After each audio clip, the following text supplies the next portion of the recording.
Ah, Sakura. Come, sit. I saved you a spot on this bench. Professor! This courtyard is so peaceful. I feel like I could just sit here and think forever.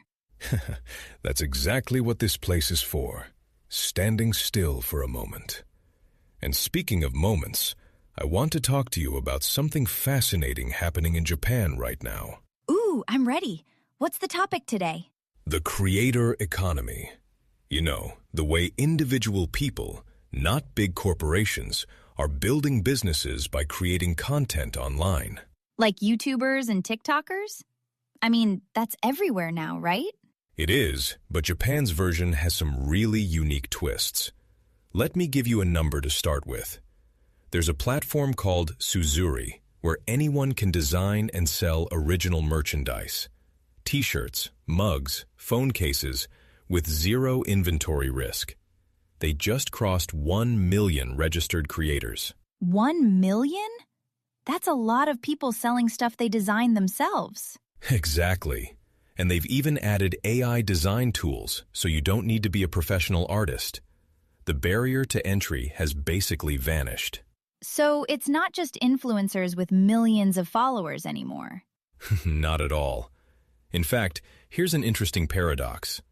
A company called Tie-Ups built a database of over 4 million creators in Japan.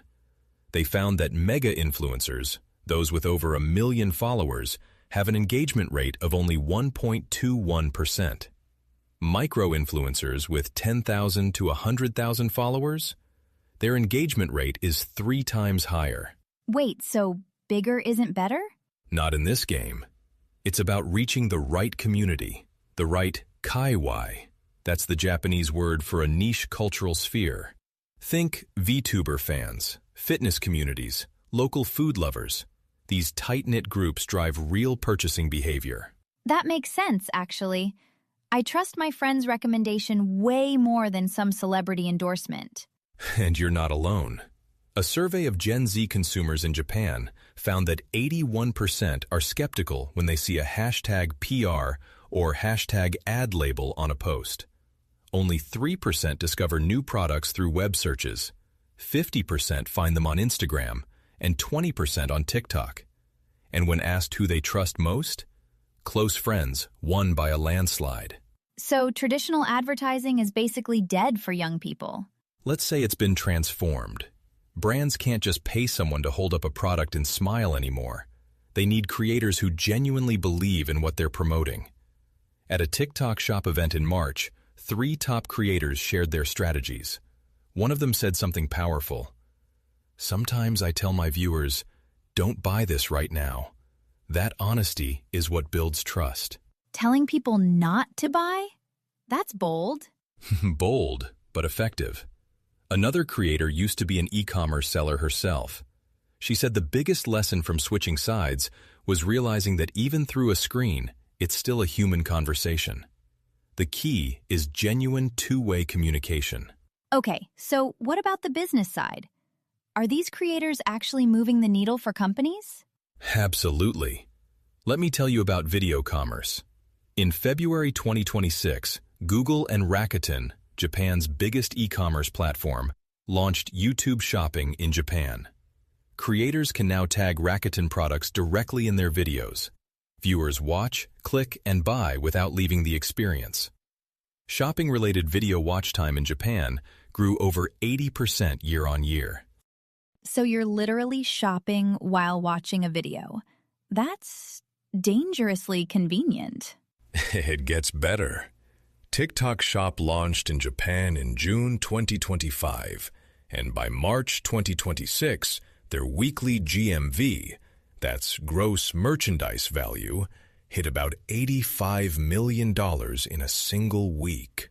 Over 10,000 shops are active on the platform. $85 million in 1 week? And here's what's fascinating about Japanese consumers specifically. A survey found that 45% of TikTok users buy something at least once a month through the platform. But, and this is very Japanese, only 18% buy on the spot. Almost 45% will search the product name on Google first, check prices on Amazon, read reviews. They use TikTok as the discovery engine, but they verify before they commit. That's so different from impulse buying culture in other countries. It is. Japanese consumers are cautious but curious. The short video hooks them. 41% said a video under 1 minute with clear key points was the biggest factor in their purchase decision. But transparency matters. 35% said they value when creators honestly mention drawbacks of a product. So the whole ecosystem runs on trust. Precisely. And the numbers behind this ecosystem are staggering. Japan's video advertising market reached about $59 billion in 2025, a 22% increase. Vertical video ads alone grew 56% to about $13.7 billion. By 2029, the total video ad market is projected to reach $109 billion. Those are massive numbers. But I'm curious, what about smaller creators? Can they actually make a living? Great question. There's a service called Vimmy that takes a completely different approach. Instead of hiring one expensive influencer, they coordinate dozens of nano and micro-influencers to create short videos simultaneously. The cost? Less than 1 yen, about 2/3 of a penny per view. 2/3 of a penny per view? That's almost nothing. And it works because authenticity scales. When 30 different real people are showing a product in their own style, it feels organic. It's user-generated content at an industrial scale, but it still feels personal. This is like the opposite of what marketing used to be. Instead of one big celebrity, it's a whole crowd of regular people. Exactly. And remember the Oshikatsu phenomenon, the culture of passionately supporting someone or something you love. About 19.4 million people in Japan engage in Oshikatsu, spending roughly $1,400 to $1,670 per person per year on their passions. That's a massive economic force driven entirely by community enthusiasm. So the creator economy isn't just about selling products. It's about belonging to something. Beautifully put, Sakura. Japan's creator economy is evolving from anyone can be a creator to trusted creators drive the economy. It's not about follower counts anymore. It's about expertise, personality, and genuine connection within these cultural niches. I love that.